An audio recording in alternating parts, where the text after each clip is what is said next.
আসসালামু আলাইকুম। শারমিনস কিচেনে সবাইকে স্বাগতম। আজ রান্না করব আলু দিয়ে গরুর মাংসের ঝোল। রান্নাটা কম বেশি সকলেই জানেন, তারপরও শেয়ার করছি কারণ যারা নতুন রাঁধুনি কিংবা ব্যাচেলার থাকেন তাদের জন্য অনেক উপকার আসবে। আর আমার মনে হয় এটা হলো গরুর মাংসের সবচেয়ে বেস্ট রেসিপি। দারুণ সুস্বাদু এই আলুর গোস্ত ভাত, রুটি, পরোটা যে কিছুর সাথে সার্ভ করা যাবে। রেসিপিটি ভালো লাগলে লাইক, কমেন্ট এবং শেয়ার করে পাশেই থাকতে পারেন।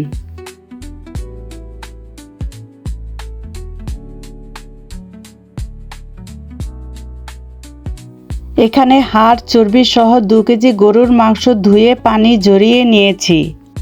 এবার মাংসটা রান্না করার জন্য চুলোয় একটি হাঁড়ি বসিয়ে দিয়েছি আর এর মধ্যে দিয়ে দিচ্ছি 1 কাপ পরিমাণ রান্নার রেগুলার তেল।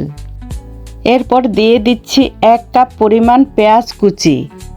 আর এখানে কিছু গরম মশলা নিয়ে নিয়েছি। আছে 4টা তেজপাতা, 4টা দারুচিনি, 7-8টি এলাচ, 7-8টি লবঙ্গ আর নিয়েছি একটা জয়ত্রী। সবগুলো মশলা পেঁয়াজের সাথে দিয়ে দিয়েছি। এখন এগুলো ভেজে নিব পেঁয়াজটা নরম হওয়া আগ পর্যন্ত। পেঁয়াজটা নরম হয়ে এলে এর মধ্যে দিয়ে দিচ্ছি একসাথে বাটা আদা রসুনের পেস্ট 3 টেবিল চামচ। আদা রসুনটাকে কিছুক্ষণ ভেজে নিব। আদা রসুন ভেজে নেওয়া হয়ে গেলে দিয়ে দিচ্ছি 1/2 টেবিল চামচ হলুদের গুঁড়া, 1 টেবিল চামচ মরিচের গুঁড়া, জিরা ধনে গুঁড়া একসাথে 2 টেবিল চামচ আর স্বাদ মতো লবণ। এখন এই মশলাগুলো নেড়ে চেড়ে মিশিয়ে সামান্য পানি দিয়ে দিচ্ছি কষানোর জন্য। এভাবেই ঢাকনা খুলে নেড়ে চেড়ে মশলাগুলো 5 মিনিট কষিয়ে নিব। এই সময় চুলোর আঁচটা মিডিয়াম থেকে কিছুটা কম থাকবে। মশলাগুলো 5 মিনিট কষানোর পর আগে থেকে রেডি করা মাংসগুলো দিয়ে দিচ্ছি।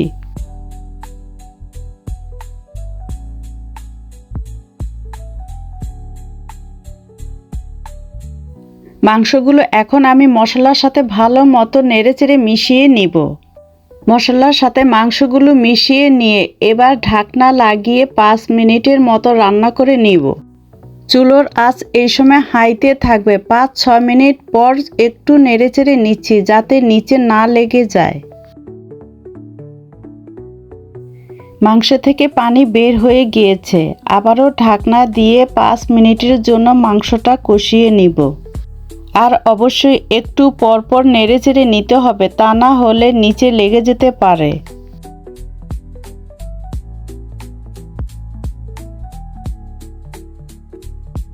ফিরে এলাম 30 মিনিট পর। মাংসটা 70% মতো সিদ্ধ হয়ে গিয়েছে। এখন ঝোলের জন্য দিয়ে দিচ্ছি গরম পানি 2 গ্লাসের মতো।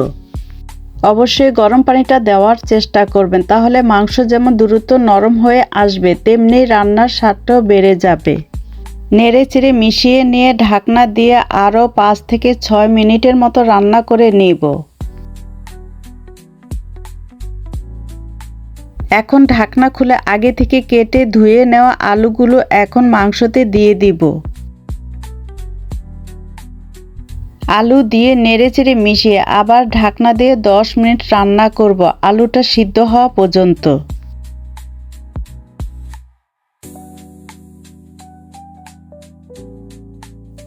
এ পর্যায়ে আমি চেক করে নিচ্ছি মাংস আলু ভালোভাবে সিদ্ধ হয়ে গিয়েছে কিনা। সব কিছু সুন্দরভাবে সিদ্ধ হয়ে গিয়েছে। লবণটা একদম পারফেক্ট হয়েছে। এই রকম ঝোল রেখে চুলার আঁচটা আমি এখন বন্ধ করে দিব। আপনারা এখানে টালা জিরার গুঁড়াও ছিটিয়ে দিতে পারেন, তাহলে সুন্দর একটা ঘ্রাণ আসবে। রেডি হয়ে গেল দারুণ সুস্বাদু আলু দিয়ে মাংসের ঝোল। গরম ভাতের সাথে এই রান্নাটা থাকলে আর কিছুই লাগবে না। চেষ্টা করেছি রেসিপিটা যথাসম্ভব পারফেক্টভাবে শেয়ার করার জন্য, যেন যে কেউ ট্রাই করতে পারে। আজ এই পর্যন্ত। ভালো এবং সুন্দর থাকবেন। আল্লাহ হাফেজ।